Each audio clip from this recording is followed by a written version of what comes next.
Welcome to Dance with Disease. My name is Ren. In 2016, my index finger started wiggling, which is great if you're training a dog, but I don't have a canine companion. And then the word Parkinsons came into my life. I knew from the beginning that this was not the downward spiral of doom as guaranteed by the brochures, but a kick in the ass to look at my life and change. This podcast is dedicated to sharing my magical journey of healing through trying every alternative therapy imaginable. Thanks for joining me. Let's dance. Good morning, friends. It is April 19th. April 18th. It's Happy Father's Day to you.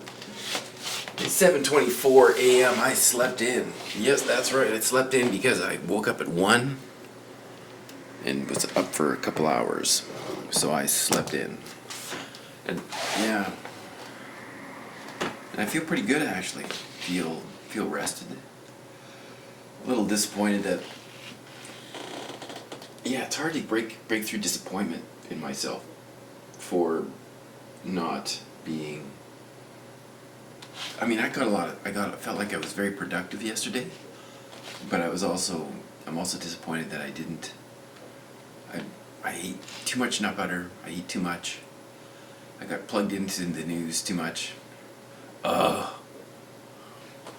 It's like I have this weird thing that when I have to be a bad boy and break my disciplines when my wife goes away, and it's ridiculous. Really, eating too much nut butter is it really a big problem? Like, go easy on yourself, Brad. Go easy on yourself. This is part of the process.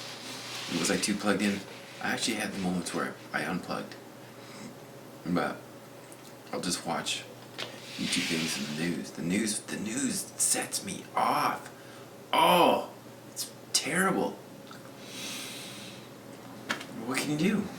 It's all part of the process.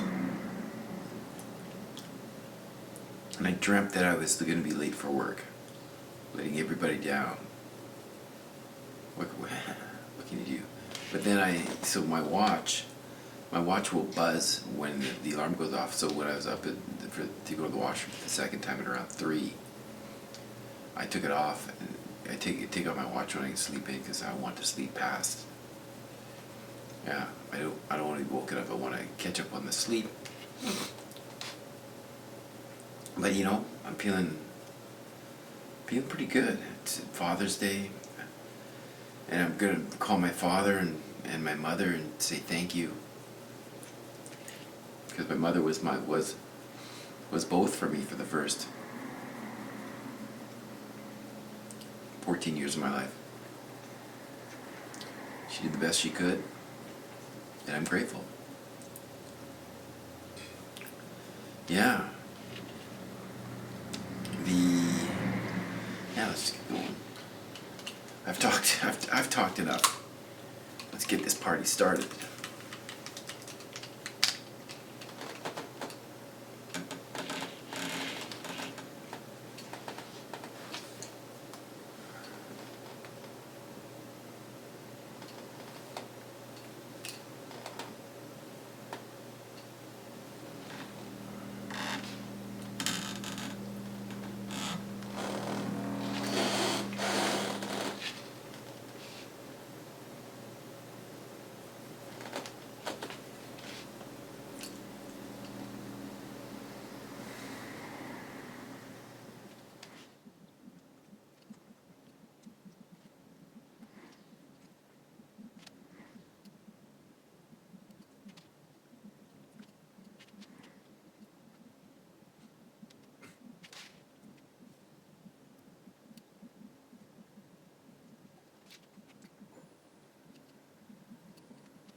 mind is beating myself up.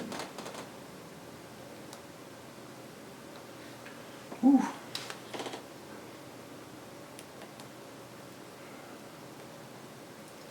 I had moments yesterday of good discipline. I had moments of great success where I pushed through a barrier of self-doubt and got things done that I was concerned about. I volunteered to help. I'm feeling better, and yet I'm being overwhelmed with impatience. Crazy. Impatience. Criticism. Criticizing myself for falling off. I guess the interesting part with this is that I am I'm wondering why every time the fire goes away, I feel compelled, not even consciously, to break discipline. Like being a bad boy. Like every time my mom went away, she'd go out at nighttime, and I'm trying not to dwell on the past, because I'd rather rewrite the past. Everything I'm reading about conscious dreaming is about rewriting the past, because despite the title or the label of being abused as a child, I gained some great skills from that challenging childhood, which gave me an exceptional gift with children. The challenge I have is that, I have this pattern that I am breaking. I'm breaking this motherfucker. Of falling off the wagon a little bit and then beat myself up over it.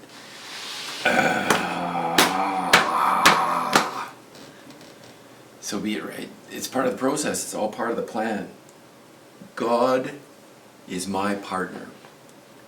And I realize of my few people that are watching, the God language might be difficult for you. I guess I played the atheist game for a long time. I would say I would contritely describe myself as an agnostic, and that I would have a beer with God if he came down, thinking that was an intelligent thing to say. Maybe God would come down and we'd visit and sit down. Anyway, I tried to sound smart. And that period of my life provided a certain level of results, where I had this atheistic, agnostic view of the world. What I know from my personal experience is that my wife has believed in a higher power and has lived a magical life of joy and a happiness that I didn't have. Interesting. I've been thinking about how I think that, and I want that. I want a piece of that, because the people that I've met that have been centered in their spiritual practice, beliefs, we're not talking necessarily fundamentalist Christians, although I've met some Christian men that were just centered men.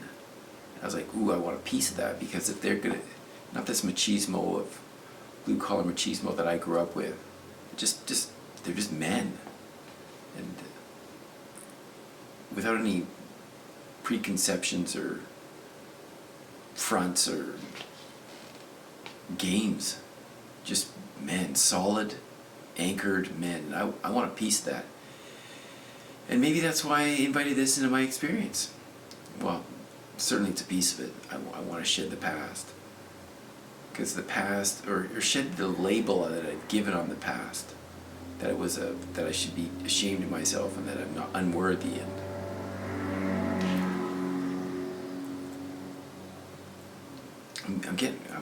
I am on the path that I'm getting better, which is all I can do. Just keep doing the work, and I'm doing the work, and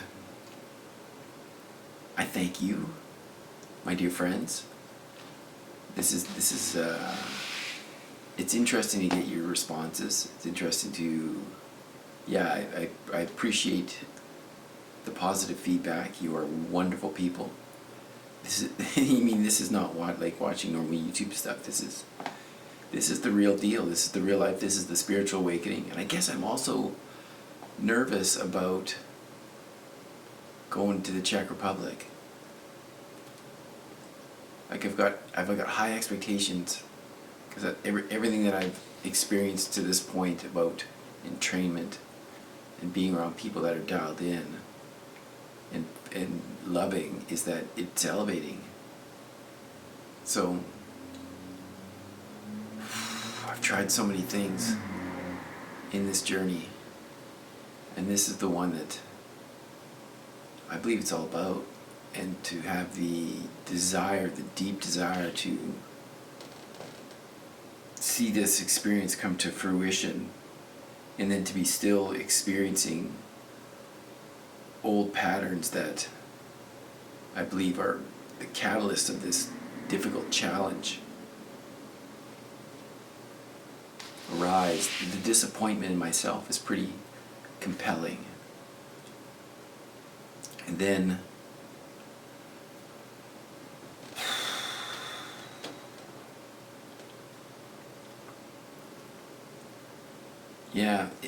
I will say though, as you know, if I'm truthful, yesterday I'm talking on the phone with a friend. I see outside my window a group of drug addicts about smoking some crack or something. So I immediately went out. They were outside my gate, and I went out to the gate, opened up the gate, and I'm like, "Hello, you guys are smoking crack outside my home? What the fuck?" And then they left with some comments, and so be it, right? But at least they left. The point was that they leave, because I don't want that shit. I was assertive. I think I was kind. I didn't call them names or tell them to fuck off or anything. But I made it clear that they are unwelcome. And I did that in an off period where I was more, and I don't remember feeling self-conscious about this physical experience. I was just assertive I was just assertive and centered in my power, which is interesting. It's an incredible experience. I'm glad you're part of it. And my dear friends, I hope you have a wonderful day.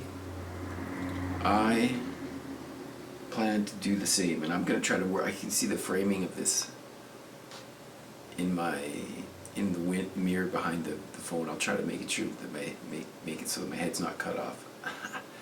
Got a couple more of these that I'm off to the Czech Republic, so sending blessings to you, friends.